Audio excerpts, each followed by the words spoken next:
අද ධර්ම දේශනාවට කියලා දෙන දහම් කරුණු ඔයාලට තේරුණොත් එහෙම අඬන්න හිතෙන ප්‍රශ්නවලදී නාඩා ඉන්න පුළුවන් වේවි.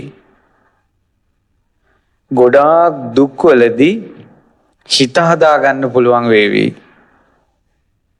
ප්‍රශ්නවලට මුහුණ දෙන්න පුළුවන් වේවි.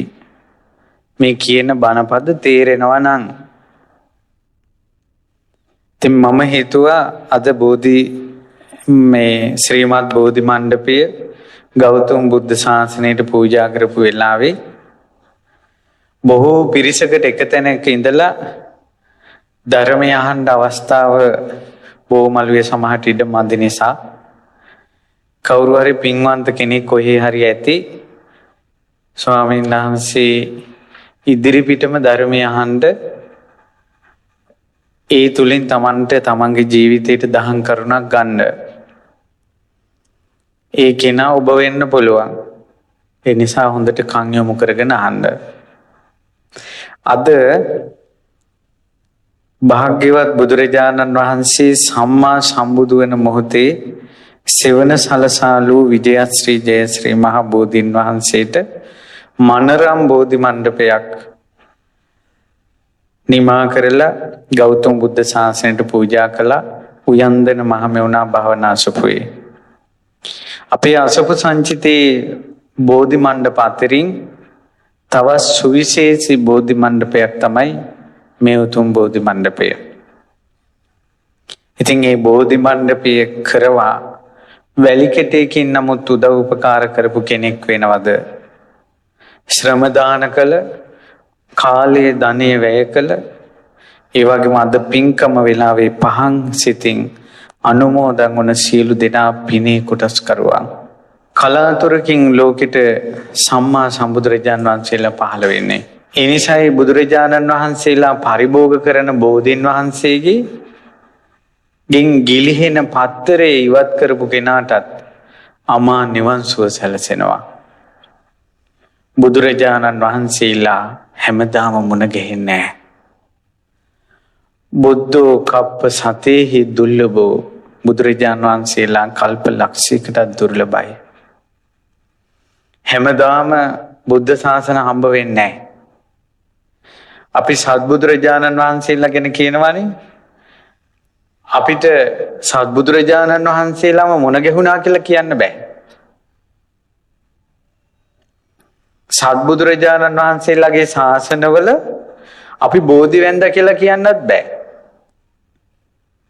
සමහර වෙලාවට සෑම බුද්ධ ශාසනයක්ම අහිමි වෙලා බෝධියක්වත් දකින්න නැතුව සංසාරේ තියෙන්න පුළුවන්. මේ බුද්ධ ශාසනයේ ජීවමාන බුදුරජාණන් වහන්සේ රහතන් වහන්සේලා පිරිනිවන් පෑවට පස්සේ අද කාලේ අපිට බෝධියක් ඉතුරු වෙලා තිබෙනවා. බුදු කෙනෙක් වෙනුවෙන් වඳින්න. ධාතු සෑයවල් තියෙනවා බුදු කෙනෙක් වෙනුවෙන් වඳින්න. මේවත් අහිමි වෙන්න දෙන්න එපා. බුදුරජාණන් වහන්සේ වජිරාසනේ ජයශ්‍රී මහ බෝසෙවනේ ලෝකෙට වසන් වෙලා තිබ්බ තෝරා බේරා ගන්න බැරි ප්‍රශ්න 4ක් විසඳගත්තා.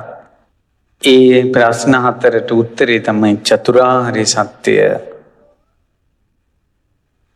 ඒ කියන්නේ ප්‍රශ්න 4 තමයි අවබෝධ කරගන්න ඕනේ, තේරුම් ගන්න ඕන, වටහා ගන්න ඕන මොකද්ද කියන ප්‍රශ්නේ.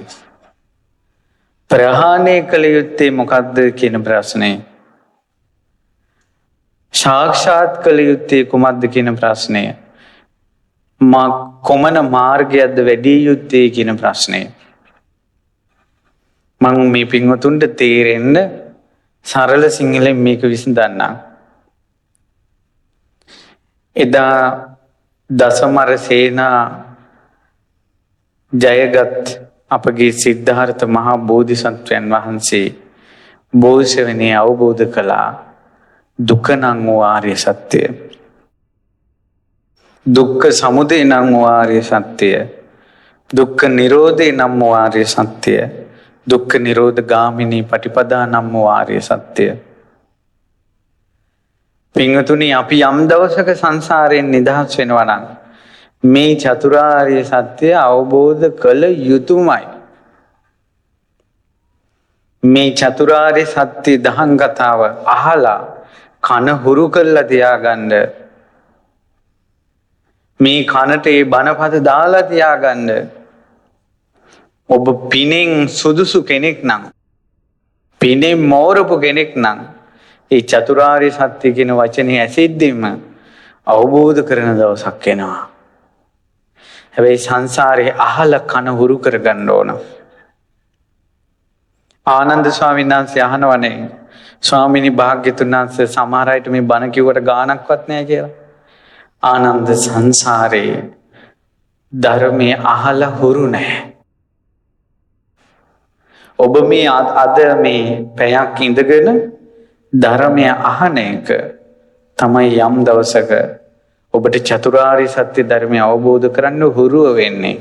බුදුරජාණන් වහන්සේ බෝසවෙනේ අවබෝධ කළා.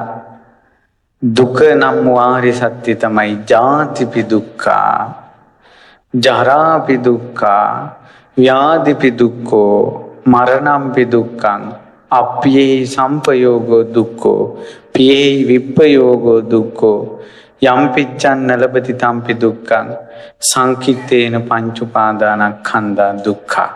ඔය තමයි දුක නම් වූ ආර්ය සත්‍ය. ඒ ආර්ය සත්‍ය අවබෝධ කළේ යම් රුක්ක් සෙවණේද ඒ වෘක්ෂයත් පූජනීය වුණා. ඒ වෘක්ෂයට වඳින කෙනාට සුගති නිවන් සැප ලැබුණා නම් ඒ ධර්මය අවබෝධ කරපු උත්තමයාට වඳිනකොට කොහොමනම් ශාන්තියක් සැනසෙල්ලක් ලැබෙනවද? ඉපදීම කියන එක දුකක් කියලා බුදුරජාණන් වහන්සේ අවබෝධ කළා. ඉපදුන නිසයි මේ හැම දුකකම මුල. අපි කියන්නේ උඹලා ඉන්න තැනක නම් ඉපදෙන්න එපා. ඒ කියන්නේ නුඹලා ඉන්නේ නැති තැනක ඉපදෙන්න කැමැති. ඊට පස්සේ අනේ උපනුපන් ජීවිතේ ස්ත්‍රියක් වෙලා නම් ඉපදෙන්න එපා හිතනවා. එතකොට පුරුෂයෙක් වුණාම දුක නැහැ කියලා හිතන්නේ. ඉපදීම දුකක් කියලා හිතන්නේ නැහැ. ඊට සමහර අය කියනවා මේ ඉරිසියාකාරව මැද නම් ඉපදෙන්න එපා.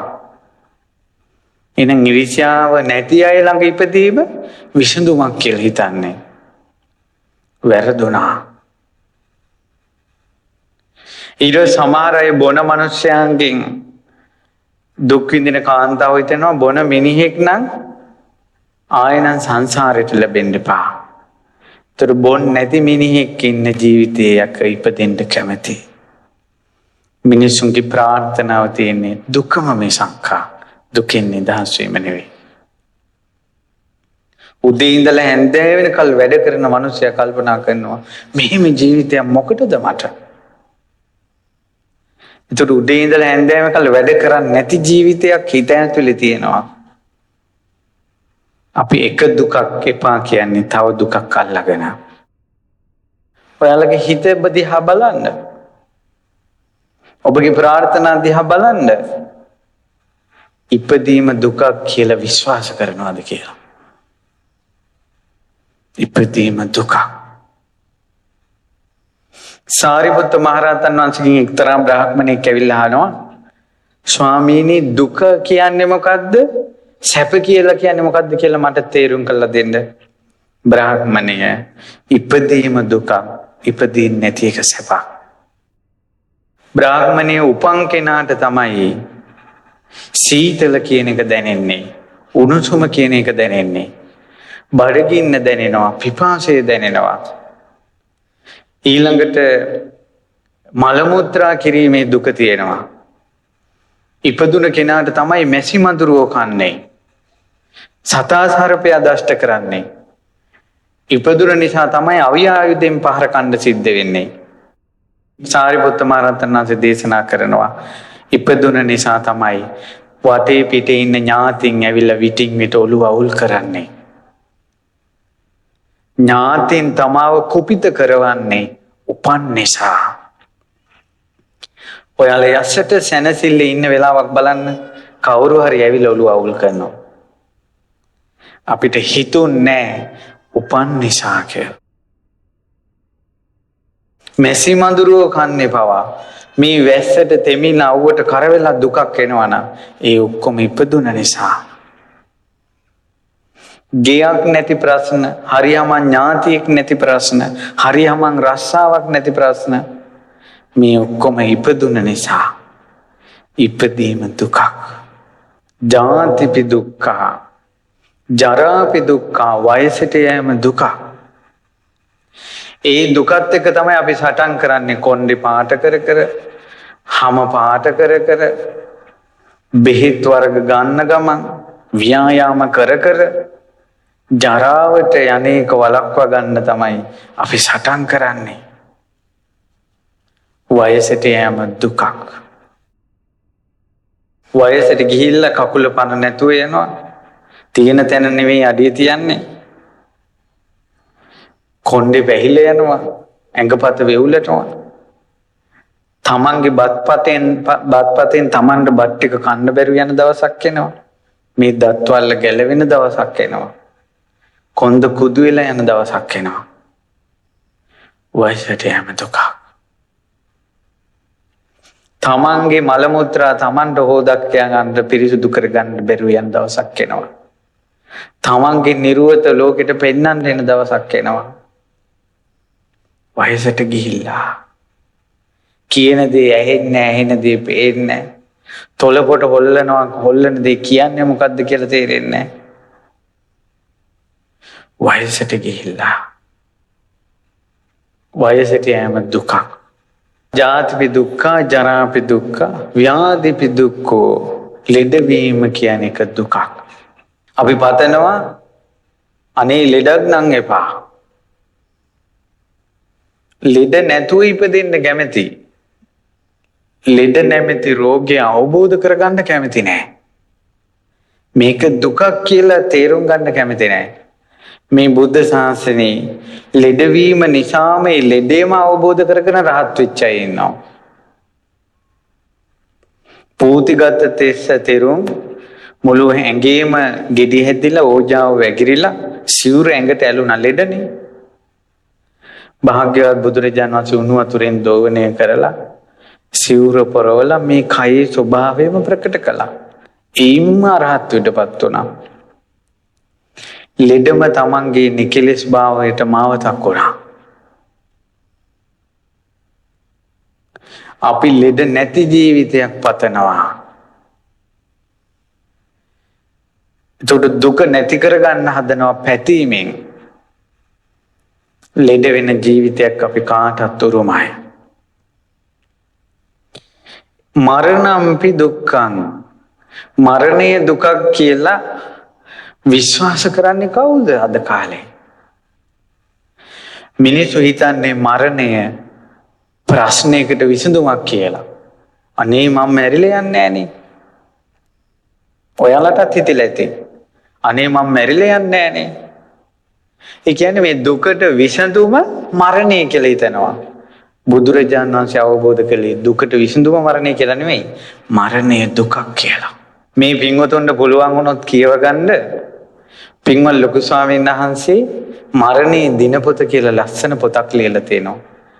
මේ යන්න උන්ගේ අප්‍රකට කතා සටහන්. ඒ පොත කියෙව්වට පස්සේ මනුස්ස ලෝකේ තප්පරයක් ජීවත් වීමේ වටිනාකම තේරෙනවා. මේ ජීවිතේ නම් මොකක් හරි දුකයි කියලා වහ ටිකක් හරි කාලා මැරිලා ගියා කියන්නකෝ. ඒ කෙනා උපදිනවා නිරේ. නිරේ උපන් කෙනාට සියදිවි හානි කරගන්න පුළුවන්ද? යකඩ ගුලි වලින් චප්ප කරද්දින්වත් මැරෙන්නේ නැහැ. ගිනිගත් යකඩ කරත්ත වලින් චප්ප කරද්දින්වත් මැරෙන්නේ නැහැ. මේ දුර්ලභ අවස්ථාවක් සුගතියට එන්න ලැබිච්ච වෙලාවේ මරා ගන්න පුළුවන්. නිරේ ඉපදුනොත් යමපල්ලු කුළු ගෙඩි 60000කින් ගැහුවත් මැරෙන්නේ නැහැ. ප්‍රේතයාට සියදිවි හානි කරගන්න බෑ. ප්‍රේතයන්ට මතුරලා බෝතලයකට දාලා ප්‍රේතයා මුහුදට දානවා බෝතලේ. මනුස්ස ලෝකේ නම් දවස් 7ක් කන්න බොන්න නැතිකොට මැරෙනවා. අර ප්‍රේතය අවුරුදු දහස් ගණන් ඉන්නවා මැරෙන්නේ නැහැ. එතකොට මෙතනින් දුක් විඳනම් බෑ. සියදිවි හානි කරගන්න ඕන මැරෙන්න ඕන කියලා මැරෙන කෙනා ඊළඟට යන්නේ නිරේට නම් එයාගේ මරණය කියන්නේ නිරේ දොරටුව විවෘත වීමයි. මෙහි දුක් විඳින එක මේක එපා මීට වැඩි නිදහසක් ඕන කියලා මැරෙනවා නම් එයා ඉපදෙන්නේ තිරිසන් ලෝකෙන් නම් කුෂ්ඨ හැදිච්ච බල්ලෙක් පණුවෙක් වෙලා. ඒ තිරිසන් ලෝකෙට දොරටුව විවෘත කරගෙනමයි. මරණය කියන්නේ ඊළඟ උපතේ දොරටුවයි. මරණය කියන්නේ ජීවිතේ ප්‍රශ්න වලට විසඳුමක් නෙවෙයි. ඒකට අපිට හිතෙන්නේ අපි මැරිලා යන්නේ නැහනේ. මැරුණා නම් කියනවා උඹලට දැනෙයි මම මැරිච්ච දවසක. මිනිස්සු කියනවා. මිනිස්සු මරණයෙන් අනිත් අයට පාඩම් උගන්වන්න හදනවා. අම්මලා මේ දුක් විඳින අම්මලා වගේ කටින් ඔක පවුලේ බරම කරට ගත්ත අම්මා පවුලේ බරම කරට ගත්ත තාත්තගේ කටින් යන වචන ඕවා. උඹලට දැනෙයි මං නැති දවසක. ඒ කියන්නේ මගේ මරණයෙන් උඹලට පාඩමක් ඉගෙන ගන්න ලැබෙයි කියලා. පාඩම ඉගෙන ගන්න යාලා නෙවෙයි තමන්. තමන්ගේ මරණය කියන්නේ ඊළඟ උපතේ දොරටුවයි. මරණය කියන්නේ දුකට විසඳුමක් නෙවෙයි. මරණය කියන්නේ දුකයි. දුක්ඛාරය සත්‍ය මරණය කියන්නේ. හොඳට කල්පනා කරන්න. මරණය කියන්නේ දුක්ඛාරය සත්‍ය. මිනිස්සු ලේසියෙන් මැරෙන්න හදනවා. මැරෙන්න එක එක ක්‍රම හොයනවා. නමුත් මරණය කියන්නේ දුක කියලා අවබෝධ කරන්නේ කවුද? ඊළඟට මරණම්පි දුක්ඛ. පී අපි සම්පයෝගෝ දුක්ඛෝ. අප්‍රියං හා එකතු වීම දුක. අප්‍රියං හා එකතු වීමේ දුක පුපුරා යෑම තමයි පෞල් කඩාකප්පල් වීම. පෞල් කඩාකප්පල් වෙච්ච මේ ලෝකේ කී දෙනෙක්ගෙන් එක්කෙනෙක්වත් මේ වනාහි දුක්ඛාරිය සත්‍යයි කියලා අවබෝධ කළාද? උඹ වගේ මිනිහෙක් මට එපා. උඹ වගේ ගෑණියෙක් මට එපා. ප්‍රාර්ථනාකින් ඉවරයි. අප්‍රියං හා එක්වීම දුකක් කියලා හිතන්නේ. ඊට පස්සේ ළඟදීන් උපාසිකාවක් ලියමනාවක් එවල පොල් ගහවලට පිටු 14ක් තරුණ ගෑනු ළමයි. මිනිහා නිසා අන්ත දුක් විඳලා රැයට බත් ටික උයනකොට උයලා ඉවර වෙනකොට ඒ බත් මුට්ටිය අරන් ඔළුවේ ගහනවා. කෙහෙවල්ෙන් ඇදගෙන කෙල්ල ඇදගෙන යනවා මිදුලේ. කොස්සෙන් එලිපත්තින් ගහනවා. මේ කෙල්ල තමයි රස්සාව කරලා කන්න බොන්න ගෙනත් දෙන්නේ. එච්චර වද දෙන්න මෙයා කියන්නේ මං ඔයාට ආදරෙයි. ඔයා මාව තේරුම් ගන්න කියලා මෙයා කියනවා. කොහොම දවසක් හිටපියතොට මං අද දෙන මේ වදේ බලන්න කියලා ඉතින් මිනිස්සයා ගියා මම හිතේ බීලා යන්නේ නැත්තේ. යනකොට ඇක්සිඩන්ට් වුණා. මිනිහා මැරුණා. මෙයා එදා ඉඳලා දානේ දිදී සොලොස් මස්ථාන වැඳ කියනවා පින් දෙනවා ස්වාමියාට. මේ පින් අරන් ඔයාව මාව තේරුම් ගන්න මං ඔයාට ආදරේ කියලා. දැන් අපිට ලියුමේවල තිබ්බෙත් එයාගේ ආදරේ ස්වාමියාට දැනෙන්න සලස්වන්න ක්‍රමයක් තියෙනවද කියලා අහන්න. මේ ලෝකේ මිනිස්සු පිහිටලා ඉන්නේ දුක මත. මිනිස්සු ඇවිත් පොළොව මතනේ අපි දැන් පිහිටලා ඉන්නේ. දුක මත පිහිටලා ඉන්නේ. යන්නේ ඇවිදින්නේ හැම ඉරියව්වම පවත්න්නේ පොළොවේනේ. ඒ වගේ දුක මත තමයි ඉන්නේ. හැම තැනකම දුකට වැටෙන එකමයි තියෙන්නේ. දුක නැමැති මඩ ගොහරුවේ එරිලා එක කකුලක් උඩට ගන්න අනික් කකුල තියන්නේත් මඩ ගොහරුවේම තමයි. අර ගෑනු කෙනා අර මිනිස්යාම පතනවානේ. අප්‍රියන් හා එකතු වීම දුකක් කියලා දන්නේ. ඔය සමහර කොල්ල කුරුට්ටු ඉන්නවා ගෑන් ළමයිට ආදරෙයි. අනිත් අයට ඒ එහෙම නැත්නම් ඒ ගෑන් ළමයිට කොල්ල අප්‍රියයි. දැන් එතකොට අර ගෑන් ළමයාට දුක. එතකොට හිතන්නේ මේකගෙන් තියෙන කර්මය කියලා. වදේ කියලා. අප්‍රියන් හා එක්වීම දුකක්. ඒක අවබෝධ කරන තා සංසාරයෙන් නම් ගැලවෙන්නේ නැහැ. මේක හිතට දාගෙන තියාගන්න ඕන. Tamanට ප්‍රශ්න එනකොට හිතට අවවාද කරන්න ඕන බණපදයෙන්. එතකොට මේ දුක් සහිත ලෝකේ අඬන්න නැතුව ඉන්න පුළුවන්. ඊළඟට ප්‍රියංගෙන් වෙන්වීම දුකක්. ළඟදීන් තරුණ පුතෙක් කතා කරලා මගේ අම්මේ අඬනවා. එයා ගොඩාක් ආදරය කරපු ගෑන් ළමයා ඉක්මනට වෙනස් වුණා කියලා.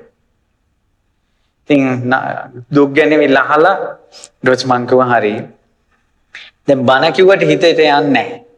මං කියනවා අර අහවල් දේශනාව අහන්න. ස්වාමීන් වහන්සේ ඇහුවා. ඒත් මාව පිච්චෙනවා. ඊට මං කිව්වා හරි. බෝධි පූජා හතක් තියාපන්. අතත් තියන්නේ කෙල්ල පතල නෙවෙයි හිතේ දුක නැති වේවා කියලා. ඔන්න ආය 7 වෙනි දවසේ ආය කෝල් එකක් ගත්තා. බෝධි පූජා හත තිබ්බා කියලා. මේක මොනවා කිව්වද දන්නේ නැහැ. මං අහුවා දැන් කොහොමද? පිච්චෙනවා කිව්වා. පිච්චෙනවා කිව්වා. ඇත්තටම ප්‍රියංගෙන් වෙන්වීමේ දුක හදවත පුච්චනවා. දවනවා. ඒක ලොකු ශෝකයක්. ඊට පස්සේ මං අවසානයේ හුවා තවත් කරුණ කිව්වා මේක අහන්නෙම නෑ ශෝකෙම තමයි කියන්නේ. එයා එහෙම වෙනස් වෙන කෙනෙක් නෙවෙයි. gederin ප්‍රශ්නයක් ඇති. මං කිව්වා දැන් උඹට දුකනේ ප්‍රශ්නේ. පුතා ඔයා දන්නේ නැති උනාට ඔයා දුක් විඳින්නේ බුදුරජාණන් වහන්සේගේ වචනේ ගැන ශ්‍රද්ධාව නැති නිසා. ප්‍රියංගෙන් වෙන්වීම දුක. ඕක කාටවත් දැනෙනවා. තමන් ආදරය කරපු කෙනෙක් වෙනස් වුණාට පස්සේ හදවත පිච්චෙන්නේ නැත්තේ කාගේද? ඒක දුකක්. බුදුරජාණන් වහන්සේ මේක දුකක් කියලා වදාලා කියලා පිළිගනින් කිව්වා. ප්‍රියංගෙන් වෙන්වීම දුකක්. ඒකට විසඳුම අනිත් අයට කියන එක නෙවෙයි. ඒකට විසඳුම බෝධි පූජා තියෙන එක නෙවෙයි. දුකට විසඳුම දුක අවබෝධ කිරීම. එතකොට යා තවත් බන්ධනයකට හිත කැමති වෙන්නේ නැහැ.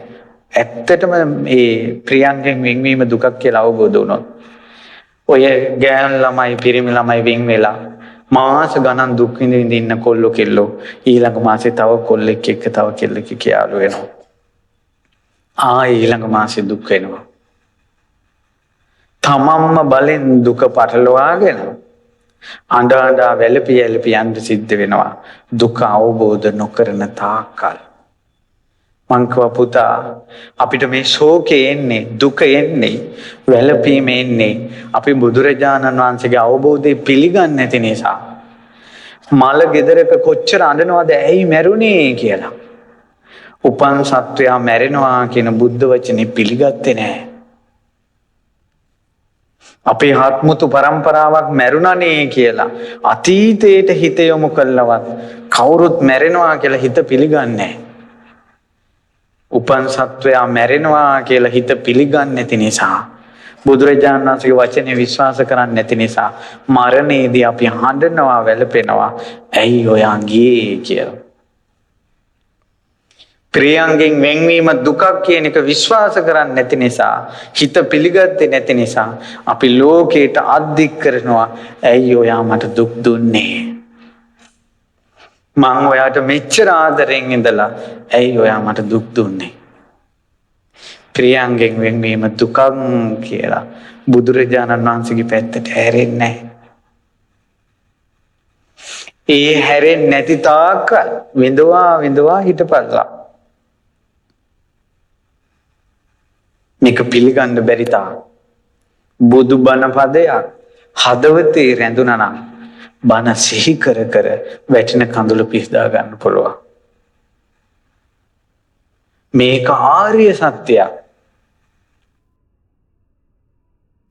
මේ ලෝකෙ මැරෙන්නේ සිංහලයෝ ටික විතරක් නම්, බුද්ධ ආගමේ කට්ටිය විතරක් නම් මැරෙන්නේ, අපිට මේ බුද්ධ ආගම බොරුවක් කියලා කියන්න පුළුවන්.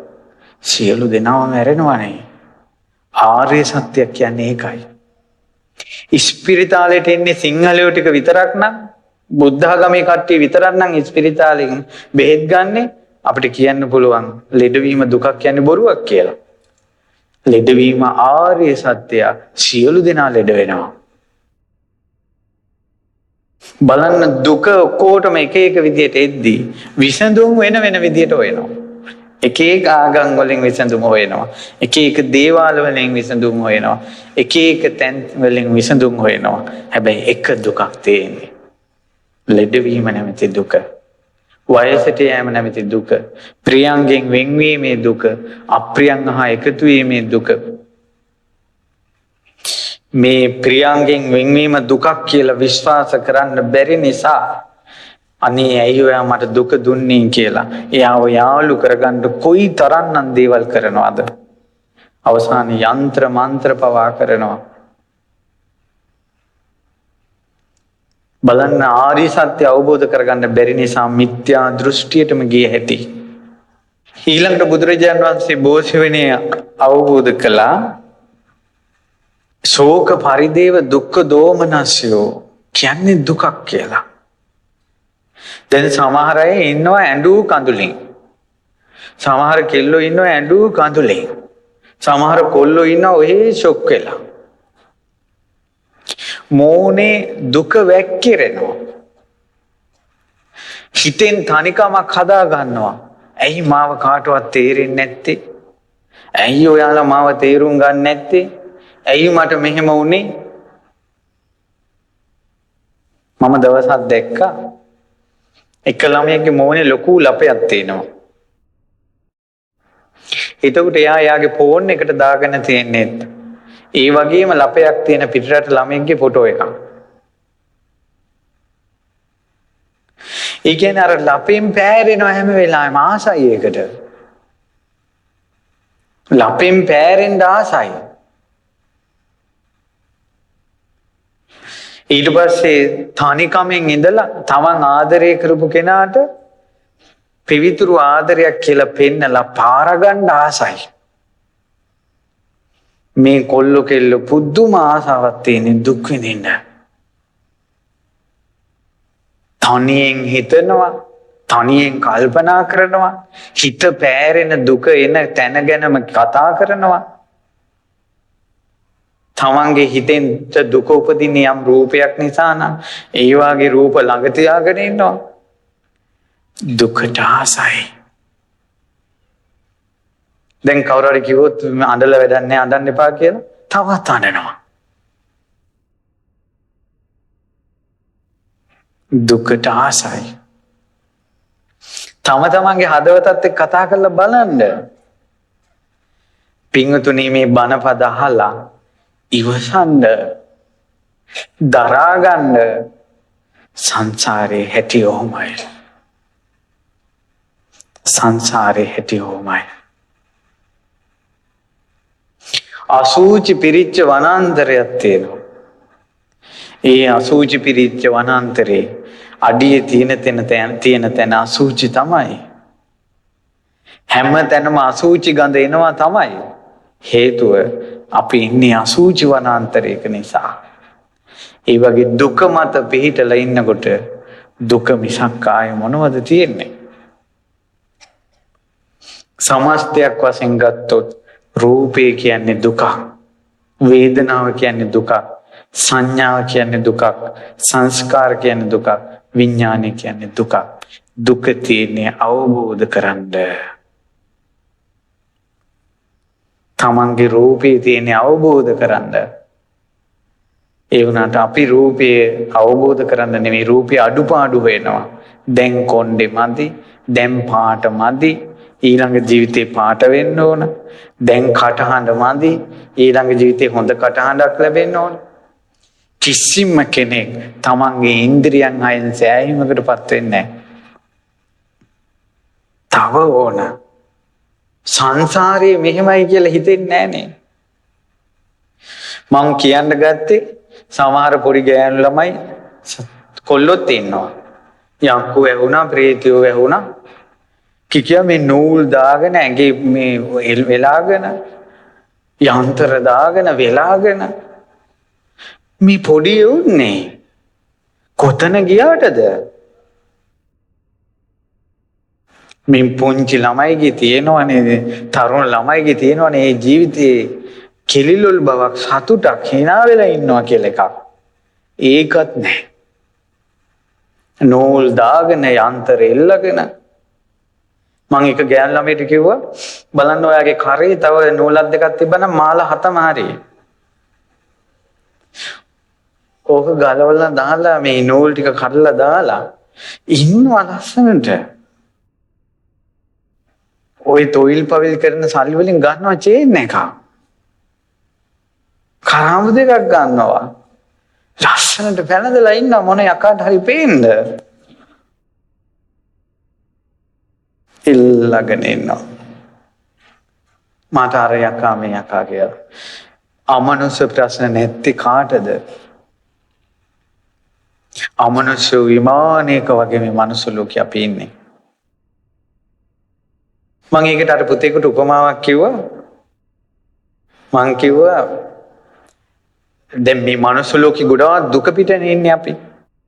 තියෙන එකම විසඳුම බුදුරජාණන් වහන්සේ සරණ යන එක. ධර්මයේ සරණ යන එක, සංඝ රත්නයේ සරණ යන එක.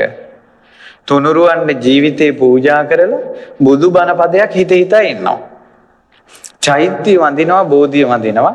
මේක තමයි එකම පිළිසරණ කියලා. මං කෝ පුතා සර්පයෝ ගහන වනාන්තරයකට එක්තරා මිනිසෙක් යනවා. හැබැයි එයා යන්නේ සියලු සර්ප විස නැසන බෙහෙතක් කාලා.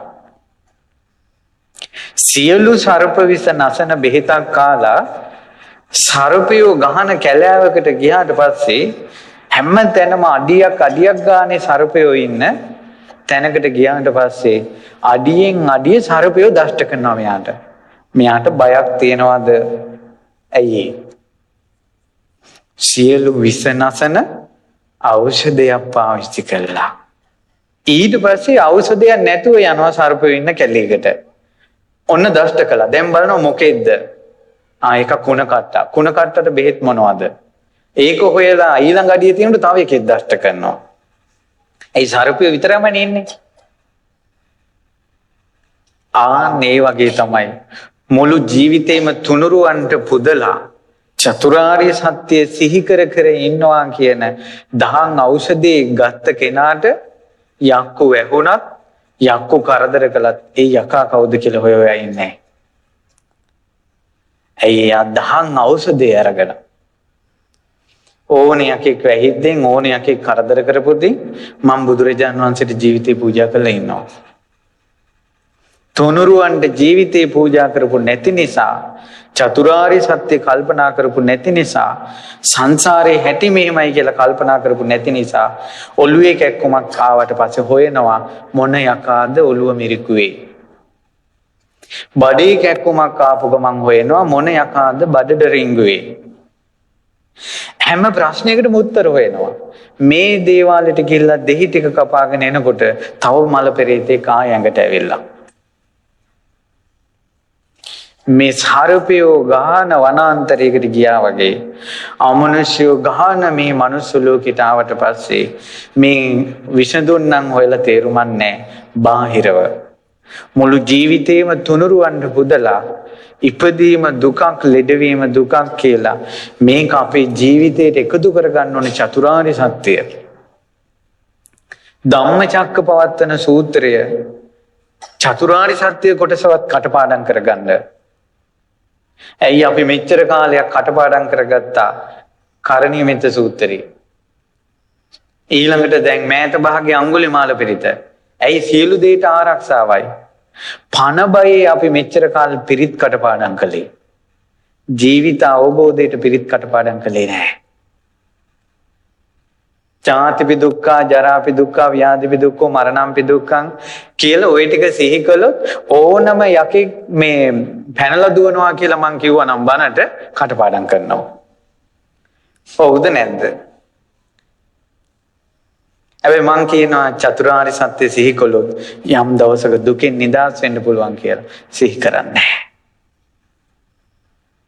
අපි දුකෙන් නිදහස් වෙන්න කැමති නැහැ. දුක රැක ගන්න කැමති. පණ රැක ගන්න කැමති.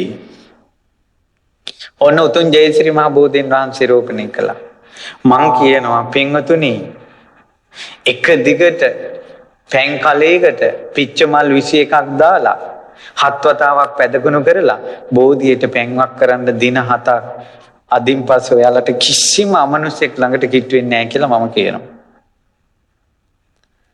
ඊට පස්සේ තව විදියකට මම කියනවා පින්වතුනි, දවස් 7ක් බෝධීන් වහන්සේ පැන් පාසු කරන්න යම් දවසක ඔයාලට නිවන් දකින්න උපකාරී වෙයි කියලා.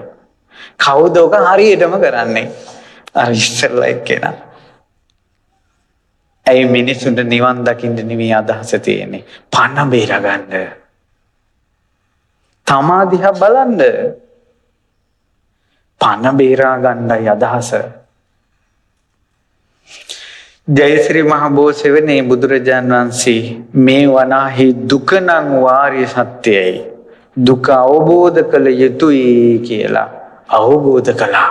ගුරු උපදේශ රහිතව. දුක හටගන්න හේතුව තෘෂ්ණාවයි කියලා බුදුරජාණන් වහන්සේ අවබෝධ කළා. අපිට ආසාවක් ආවට පස්සේ අපි try කරන්නේ ආසාව ඉෂ්ට කරගන්න. නමුත් ආසාව කියන්නේ දුකේ හට ගැනීම. ඊට පස්සේ ඒ තෘෂ්ණාව ඉතුරු නැතුව නිරුද්ධ වෙනවද? ඒක තමයි අමා මහ නිවන. ඒ සඳහා තියෙන මාර්ගය ආර්ය අෂ්ටාංග මාර්ගයයි කියලා ජයශ්‍රී මහ බෝසෙවනේ බුදුරජාණන් වහන්සේ අවබෝධ කළා. එය ප්‍රගුණ කළා.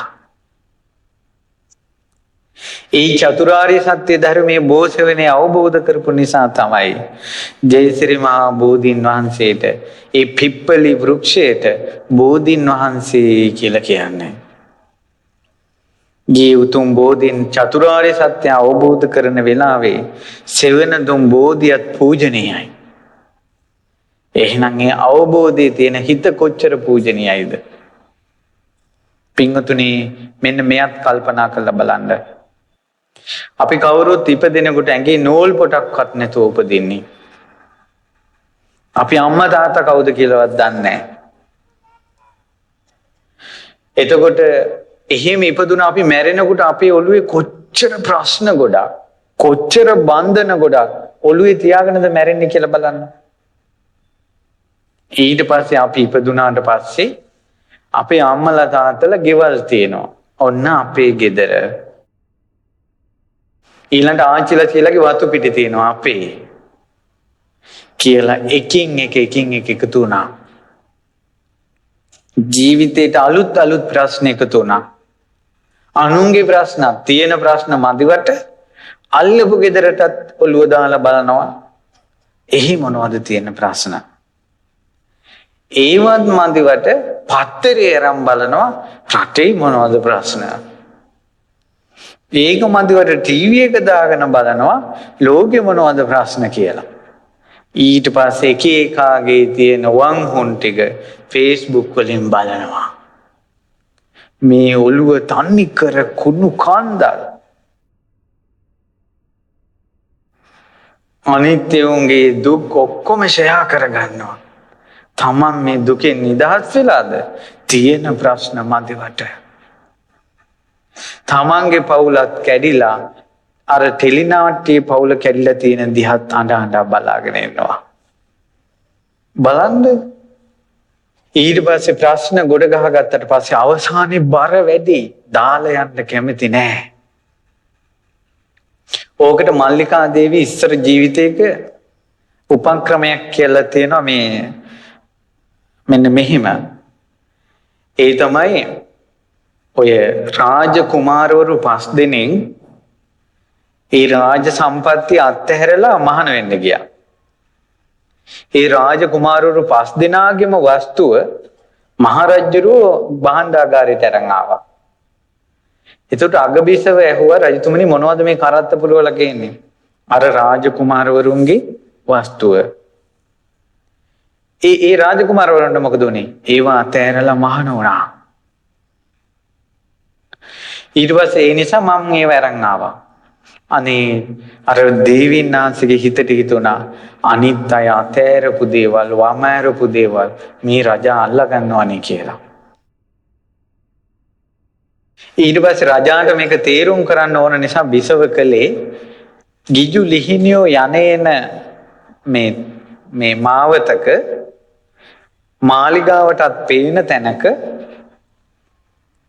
උඩ චූටි සිදුරක් තියෙන ලොකු දැලක් මෙහෙම පතුරලා අර කේතුව වගේ උඩ සිදුරක් තියෙනවා.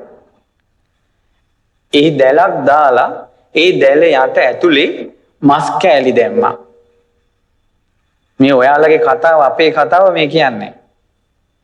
තුටු අර මස් සුවඳට අර උඩ චූටි සිදුරේ අර කේතුවේ හැදේට දැල ඇතුලේනේ තියෙන්නේ. ගිජු ලිහිණියෝ ඇතුට ආවා. ඇවිල්ලා මස් කෑලි කෑවා. මස් කෑලි කන්න අර ලිහිණින්ගේ ඇඟ බරයි. ඒතට කෙලින් උඩට පියඹන්න බෑ ඇලේට පියඹන්නේ. දැන් දැලෙන් එළියට යන්න පුළුවන්ද? සමහර ගිජු ලිහිණියෝ කාපුයෝ වැමෑරුවා. වමාරලා ඇඟ සැහැල්ලු කරගෙන උඩින් ගියා. තව ලිහිණියෝ වමාරුපේවත් කෑවා. කාලා තවත් බර වෙලා දැලටම වැටුණා. දේවීන් වහන්සේ රජාට පෙන්නවා. රජතුමනි බලන්න වමාරපු අය නිදහස් වෙලා ගියා. වමාරපු දේවල් කාපු අය දැලේම හිර වුණා. ඒ වගේ අපේ ජීවිත බලන්න එක එක්කෙනා අත්තරින් ඒවා අපි අල්ලා ගන්නවා. හිර වෙලා බර වෙලා ඉන්නවා සංසාරෙට.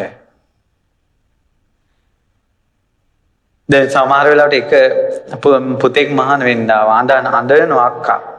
අනේ මෙච්චරයි මල්ලි කෙනෙක් ඉන්නේ කියලා. ඊට පස්සේ කරුණ කියලා හිත හදාගන්න බැරි තැන ඉතින් අක්කා මේ පුතා මහාන වුණාට පස්සේ ඉතින් මෙයාලට තියෙන වස්තුවක් ධනයක් ඉඩකඩම් ඉතින් ඔයාටනේ පින් කරගන්නත් පුළුවන්. කඳුළු පිස්සා සාදුකාර දුන්න පැවිද්දට කවුරු හරි අතාරින්න දේ අල්ලා ගන්න ආසයි. ඔය සමහර ගෙවල් වල ප්‍රශ්න වෙනකොට ස්වාමීන් වහන්සේලාට සමහර අයට අපි උපදෙස් දෙනවා කියන්න කෝල් කරලා ඔක විසඳගත්තේ නැත්නම් සිවුරැල්ලා එනවා කියලා. එපා එන්න එපා අපි විසඳ ගන්නම් කියනවා. ඇයි ආවොත් ගෙදර දෙන්න වෙනවා. එක එක්කිනා අත්තරිනේ අනිත් අය අල්ලා ගන්නවා. ඔය Facebook වල නිවුස් වල ඔය තියෙන අනිත් අය අමාරුපු ඒවා තව කට්ටිය ගිලිනවා. ගිලලා බර වෙනවා. සංසාරේ මේකෙන් නිදහස් වෙන්නේ කොහොමද? ඒ නිසා ජීවිතේ කවදා හරි දවසක මේ ආර්ය සත්‍ය කියන එක සිහි කරන්න. අකුරු ශාස්ත්‍රය ඉගෙන ගත්තා නම් ඉගෙන ගත්ත එකේ ඵල ප්‍රයෝජනයක් විදිහට දුක්ඛාරි සත්‍ය මොනවද කියලා බණ පොතෙන් බල ලියන්න. ධම්සක් ප්‍රවචන සූත්‍රයේ තියෙනවා. ඊළඟට කොල්ලන්ට සින්දු පාඩම් අඩුම තරමේ චතුරාර්ය සත්‍ය 4වත් කටපාඩම් කරගන්න ඔයාලට ඉතුරු වෙන්නේ එච්චරයි. නැත්තම් මේ දුකෙන් නිදහස් වෙන්න බෑ. අපි මේ දුක හිතට දුක්ඛාරි සත්‍ය මොකද්ද කියලා විමසා හිතට ගත්තේ නැත්තම් ඔය හැම දුකකදීම අපිට අඬන්න වෙනවා. ඉපදෙද්දිත් අඬන්න වෙනවා. ලෙඩ වෙද්දිත් අඬන්න වෙනවා. ඊළඟට මරණයටපත් වෙද්දිත් අඬන්න වෙනවා.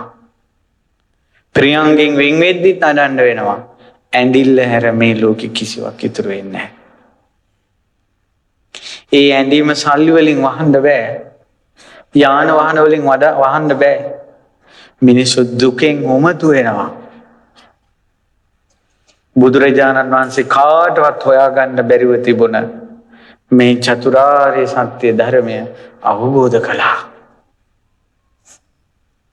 චතුරාර්ය සත්‍ය අවබෝධ කළා. දුක උරුම කරගෙන ඉන්නේ කියලා මිනිස්සයා දන්නේ නැහැ.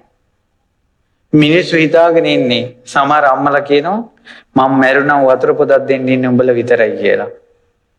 ඒ හිතන්නේ අම්මා ඉස්සෙල්ලා මැරෙනවා දරුවෝ පස්සේ මැරෙනවා කියලා. මේ ලෝකේ කී කෝටියක් අම්මලා තමන්ගේ දරුවන්ගේ මරණ ඇස් වලින් දැක්කද? වැඩිහිටි පිළිවෙලට හාමුදුරුවෝ දනට වඩිනවා වගේ වැඩිහිටි පිළිවෙලට මැරෙන්නේ නැහැ. වැඩිහිටි පිළිවෙලට මැරෙන්නේ නැහැ වෙනවත්නේ. උපන් සත්වයාගේ මරණය කියන එක ඉදිච්ච ගෙඩියක් කුයි වෙලා වැටෙයිද දන්නේ නැහැ වගේ එකක්. හොඳට කල්පනා කරලා බලන්න. ඊට ලියාගෙන මේ ළමා අපිට හිතාගෙන ඉන්නවා මේ ළමා විය, මේ තරුණ විය, මේ වැඩිහිටි අපි අවසාන කාලේ පින් කරගන්නවා. දැන් අවුරුදු 5 ළමයා හෙට මැරෙනවා නම් අද ඒ ළමයාගේ අවසන් සමයයි.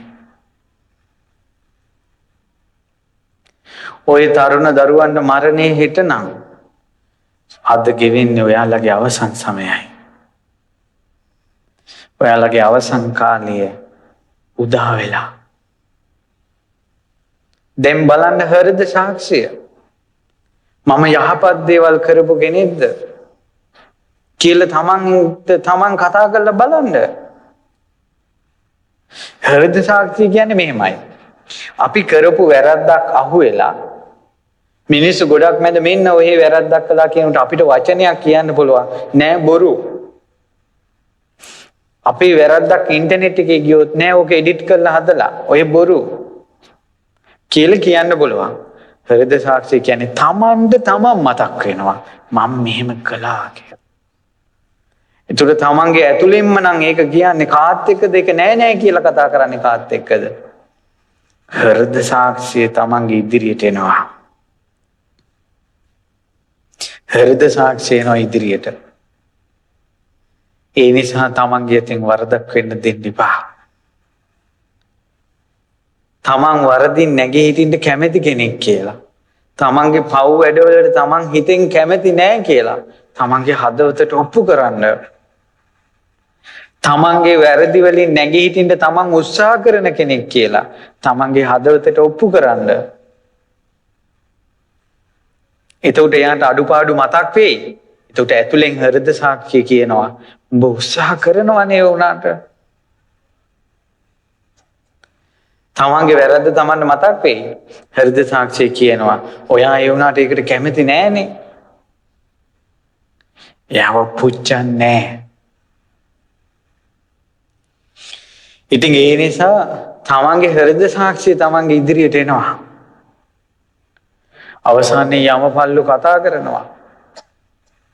සමහරට පොඩි වැරද්ද දැන් මේ දවස්වල අපි ධර්ම දේශනාවලදී නිතර මතක් කරනවා තුනුරුවන්ගෙන් සමාව ගන්න. ඒ කියන්නේ පින්වතුනි අපි බෝධින් වහන්සේ බුදුරජාණන් වහන්සේ විදිහට සලකලානේ අද බෝධි පූජා තිබ්බේ පූජා කළේ. දැන් එනම් බලන්න අපි බෝධින් වහන්සේට වඳින්නේ පූජාවක් විතරද? අපි කිමු තරුණ දූල පුතාලා ඇවිල්ලා බෝධින් වහන්සේ නමක් ළඟ චෛත්‍යයක් ළඟ නොපනත්කම් කතා බහ කළොත් එහෙම ඒක තුනුරුවන්ට කරන අගෞරවයක්. සමහර අය කල්පනා කරනවා ඒ කියන්නේ සමහර අයගේ කල්පනාව නැහැ මේ බුදුරජාණන් වහන්සේ කියලා චෛත්‍ය බෝධින් වහන්සේ. ඒවා Tamanට තුනුරුවන්ගෙන් වෙන වැරදි. ධර්මය අවබෝධ කරන්න බාධා පිණිස පවතිනවා. චතුරාර්ය සත්‍ය මානසිකාර කරගන්නට බාධා පිණිස පවතිනවා. බුද්ධ රත්නයට, ධර්ම රත්නයට, සංඝ රත්නයට Tamanගෙන් වැරද්දක් වෙලා තිබීම, එයින් නැගී නොසිටීම. ඒ නිසා ඔයාලා පුරුදු වෙන්න මේ චතුරාර්ය සත්‍ය විමසන ගමන් ජීවිතය ගැන තේරුම් ගන්න ගමන්ම තුනුරුවන්ට මගෙන් වරදක් වෙන්න දෙන්නේ නැහැ කියලා. ඒකට හේතුව තමයි මේ පින්වතුන් ධර්ම දේශනා අහනවා නම් මීට කලිනුත් අපි ධර්ම දේශනාවලදී කියලා තියෙනවා එක තාත්තා කෙනෙක් මරණ මංචකේ ගිනි දැල් පේනවා කියලා කතා කළා. ඒක නැති වුණේ දිරුවන් කමාන් කරගත්තට පස්සේ.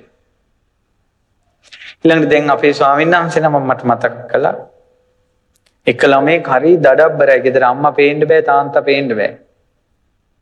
ඉතින් ඒ පුතා බෝධීන් වහන්සේ ළඟ තෙරුවන් කමා කරගත්තා. එදා ඉඳලා යට ඒ ප්‍රශ්නේ හරි ගියා. සමහරවිට මේ Tamanda කුසලයක් සිහි කරගන්න බැරුව අකුසල්ම හිතට එන්නේ Tamanටගෙන් තුනුරුවන්ට වෙච්ච වරදක් වෙන්න පුළුවන්. බුද්ධ රත්නයේට, ධර්ම රත්නයේට, සංඝ රත්නයේට.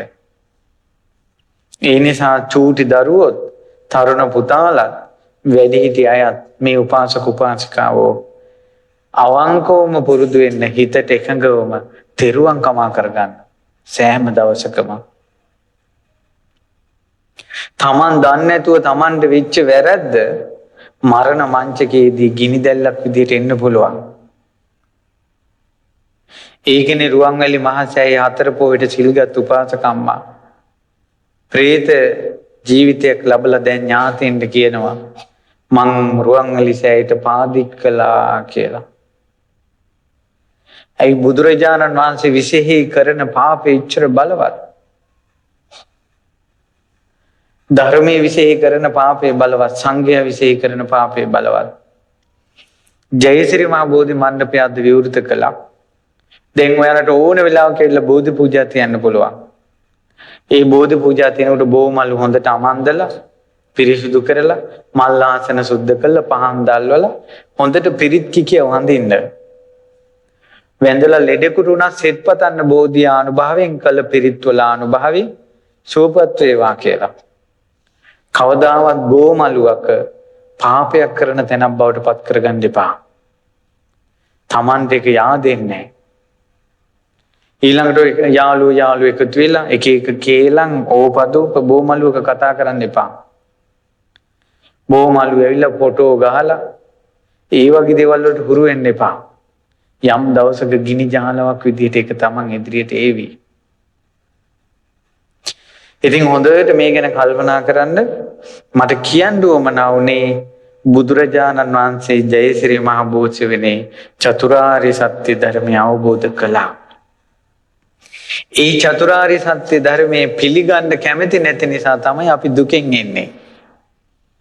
ඒ චතුරාර්ය සත්‍ය ධර්මය අවබෝධ කරගන්න මිනිසයාට කිසිම හැඟීමක් නැහැ. නමුත් එදා පින්වන්තයෝ බුද්ධ කාලේ පහළ වෙච්ච චතුරාර්ය සත්‍ය කියන වචනේ අහපු පමණින් මඟපල් ලැබුවා. තමන්ගේ ජීවිතේට දුක එනකොට තමන්ගේ ඔය චතුරාර්ය සත්‍ය කොටස් තියෙනවා. ජාතිපි දුක්ඛ, ජරාපි දුක්ඛ, ව්‍යාධිපි දුක්ඛ, මරණම්පි දුක්ඛ කියලා. ඒතකොට ජීවිතේ ඔය දුක් කොටස් ටිකට මට මතක හිටිට 12ක් වගේ. ජාති, ජරා, මරණ, ව්‍යාධි, ශෝක, පරිදේව, දුක්ඛ, දෝමනස්ස, උපායාස, ඊළඟට ප්‍රියංගෙන් වෙන්වීම, අප්‍රියං ආයකතු වීම, පංච උපාදානස්කන්ධ දුක. මේ කොටස් ටිකට දාලා ජීවිතය දිහා බලන්න. හැම වෙලාවෙම බුදුරජාන් වහන්සේ වදාළ දේ සත්‍යයක් කියලාම පෙනේවි. බුදුරජාන් වහන්සේ වදාළ දේ සත්‍යයක් කියලා. ඒ චතුරාර්ය සත්‍ය සිහි කරන කෙනාට බෝධීන් වහන්සේගේ ආනුභාවයත් එක්ක හිතේ එකතු වෙනවා. ඒ නිසා මේ දුකෙන් නිදහස් වීමක් නැහැ. චතුරාර්ය සත්‍ය අවබෝධ නොකර මිසක්කා මරණයෙන් නම් විසඳුමක් නැහැ. චතුරාර්ය සත්‍ය අවබෝධ කළොත් මිසක්කා මිනිසුන්ගෙන් ගැලවිලා වෙන කොයි ලෝකෙට යන්නද? මැරෙන අය ආයි උපදිනවා, උපදින අය ආයි මැරෙනවා. බුදුරජාණන් වහන්සේගේ ශාසනීය ශ්‍රාවකයෝ බ්‍රහ්ම ලෝක උප්පත්තිය පවා එදා අනිත්‍යයි දුක්ඛයි විපරිණාම වශයෙන් හිතේ හැල්ම නැති කරගත්තා.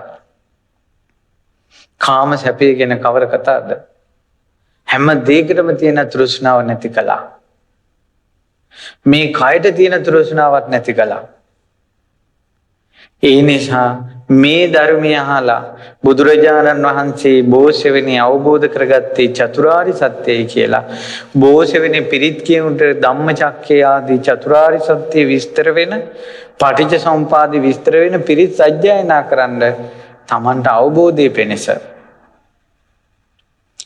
භාවනා වශයෙන් සිහි කරන්න සත්‍ය. තමන්ට දුකක් එනකොට අර දුක් වලින් කෝකටද මේ දුක අයිති? බුදුරජාණන් වහන්සේ මේක දැක්ක නේද කියලා බුදුරජාණන් වහන්සේගේ අවබෝධය ගැන සද්ධාවටපත් වෙන්න. එච්චරයි විසඳුම තියෙන්නේ. නැත්තම් පින්වතුනි අපි මැරිලා ගිහලා කොහේ හරි ලෝකෙක ඉපදුනොත් එම ඉපදෙනවනේ. ධර්මයේ නැති තැනක් නම් සත්පුරුෂයෝ නැති තැනක් නම් ඉවරට ඉවරයි. ඔයාලා හිතන්නකො මැරිලා කෙනෙක් උපදිනවා දකුණු ඉන්දියාවේ වීදියේක දෙමළ ගෙදරක උපදිනවා. බෝධීන් වහන්සේලා නැහැ. ධාතුන් වහන්සේලා නැහැ. සංඝයා නැහැ. ජීවිතේට දන් හැන්දක් බෙදන්න බෑ. දැන් අර හින්දියෙන් බුද්ධ රශ්මි channel එකක් මේ මහමෙවුනායි ආරම්භ කළා දැන් ධර්ම දේශනා කරනවානේ හින්දි ස්වාමීන් වහන්සේලා ඉන්දියාවේ. ඉතින් ඒව ඉන්දියාවේ අය අහලා දන් දෙන්න ආසයි. ඒ ශ්‍රද්ධාව ඇති වුණාම දන් දෙන්න හිතෙනවනේ. සංඝයා නැහැ.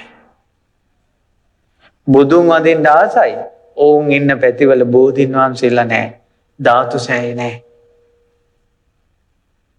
අපිට මේ ඔක්කොම ළඟ තිබිලා වටිනාකමක් නැහැ. වටිනාකමක් නැහැ. සංසාරේ කොයි තරම් අත් නැතුව ඉපදුනාද? ඒකට අත් දෙක එකතු කරලා වඳිනවා කියලා එකක් නැහැ. සංසාරේ කොයිතරම් ගොළු වෙලා අපි ඉපදුනාද? චතුරාර්ය සත්‍ය කටින් කියනවා කියලා එකක්, පිරිතක් කියනවා කියලා එකක්, ඉතිවිසෝ ගාතාව කියලා බුදුගුණ කියනවා කියලා එකක් නැහැ. සංසාරේ කොයිතරම් ගොළු වෙලා ඉපදුනාද? ඊළඟ ජීවිතේ අපි ගොළු වුණොත් මේ කටෙන් බුද්ධං සරණං ගච්ඡාමි කියලා කියන්න බෑ. සංසාරේ අපි කන් ඇහෙන්නේ නැති කෙනෙක් කියලා ඉපදුනොත් මේ කනෙන් බුද්ධං සරණං ගච්ඡාමි කියන හඬවත් අහන්න බෑ. සංසාරේ අපි ඇස් නැතුව ඉපදුනොත් අන්ධ වෙලා ඉපදුනොත් චෛත්‍ය කියන්නේ මොකද්ද කියලාවත් දන්නේ නැහැ. බෝධි කියන්නේ මොකද්ද කියලාවත් දන්නේ නැහැ. ඒ අරහත් දජය කසාවත කියන්නේ මොකද්ද කියලාවත් දන්නේ නැහැ. අපිට ඊළඟ ජීවිතේ එහෙම නොවෙනවා කියන්න තියෙන සාක්ෂිය මොකද්ද? ලෞතර සම්මා සම්බුදුරජාන් වහන්සේ දකින්න බුදු නුවණින් මොහුට මේ විපාක දුන්නේ කල්ප කෝටියකට ගණන් කලින් කරපු කර්මයක් කියලා. ඒ කියන්නේ සමහර කර්ම තියෙනවා කල්ප කෝටියකට කලින් කරපු කර්ම ඊළඟ ජීවිතේ විපාක දෙනවා. ඊටුකට කල්ප කෝටියකට කලින් අපි මොනව කර හිටියද? ඊළඟ ජීවිතේට ආසන්නම හේතුව මේ ජීවිතය කියලා හිතන්න එපා. ඊළඟ ජීවිතේට ආසන්නම හේතුව මේ ජීවිතය කියලා හිතන්න එපා. අපි දැන් වැරදි කරන්නේ, අපි මිනිසුන්ට කරදර කරලා නැහැ, අපිට ඔහොම වෙන්නේ නැහැ.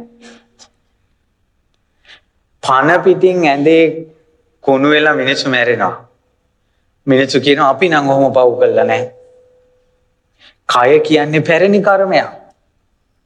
මේ ජීවිතේ අපි හොඳට හිටියට සංසාරේ මොනව කරන්නේ නැතිද? මෙච්චර බණ ඇහිලා මෙච්චර හොඳ දේවල් ඇහිලා චෛත්‍ය බෝධි තියෙන කාලේ අපේ හිතට කොයිතරම් ජරා දේවල් හිතෙනවද? මෙච්චර බණ අහලා පින්පව් ගැන අහලා තරහක් ආවට පස්සේ අපිට ඔක්කොම අමතක වෙනවනේ. අම්මට තාත්තට පවා කොච්චර සැර කරනවද? අතේ තියෙන එක පොලේ ගහනවනේ. කොච්චර බණ ඇහුවත් ලෙඩ වෙනකොට අපි දුක් වෙනවනේ.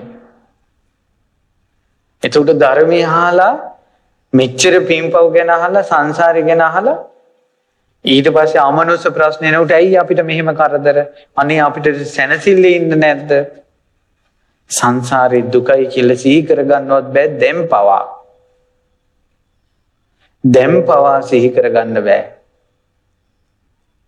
එහෙමනම් පින්වතුනි ධර්මයේ නැති ලෝකෙක ඉපදුනොත් මොනවා වේද? ඉතින් ඒ නිසා දැන් ඇස කන නාසාදිය හොඳට තියෙන මනුෂ්‍ය ජීවිතයක් ලැබිලා බුදුරජාන් වහන්සේගේ ධර්මයේ ඇහෙද්දී චෛත්‍ය බෝධි විහෙර විහාරයේදී අත් දෙක එකතු කරලා හොඳට වන්දනා කරන්න, හොඳට දම්පැන් පුදා ගන්න, සවම්පත් පුරා බණ අහන්න. ඒ අහන බණ පොඩ්ඩ හරි කල්පනා කරගන්න. පොඩ්ඩ හරි කල්පනා කරගන්න. අර මරණයේ දිනපොත කියන පොත් වහන්සේ කියවල ජීවිතය දිහා බලන්න. පින්වතුනි, මැරෙන අයට දඬුවම් නියම කරනවා යම රජුරෝ නිරේ ඉපදුනාට පස්සේ. ඒ යම රජත් මැරිලා යනවා. මැරෙන මිනිස්සු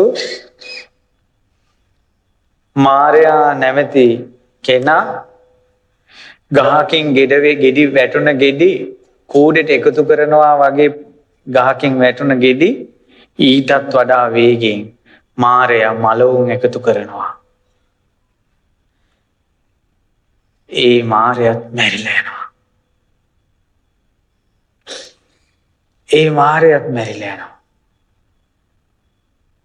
සීලු දෙනා මැරෙනවා. ආය උපදිනවා. ආය මැරෙනවා. එහෙම සංසාරයක් තියෙන්නේ. මේම සංසාරයකින් ලෞතුරා සම්මා සම්බුදුරජාණන් වහන්සේ මේ මාර භූමියෙන් පනිනවා. පැනිලා පිට ඉඳලා කියනවා මේකෙන් ගැලවෙන්න කියලා. කොයිතරම් විශ්වාසයකින් වමනාවකින් අර මාරය මෙරි උපදින ලෝකයෙන් නිදහස් වෙන්නේ කොච්චර අමාරුවෙන්ද, කොච්චර සුළු ප්‍රමාණයක්ද. අර මලවුන්ගේ දිනපොතේ මිනිස්සු මැරෙන්න හිතන විදිහ, මැරිලා යන ලෝක, ඔවුන්ව පාලනය කරන බලවේග, ඊට පස්සේ මේකෙන් කෙනෙක් ගැලවෙන හැටි, ගැලවුණ අයගේ හිතේ තියෙන ස්වභාවය ඔක්කොම විස්තර කරනවා. පිටු 100 ගානක පොත් වහන්සේනම. හොඳට කියවන්න. ඔබට සසර දුකින් නිදහස් වෙන්න වාසනාව ලැබේවා.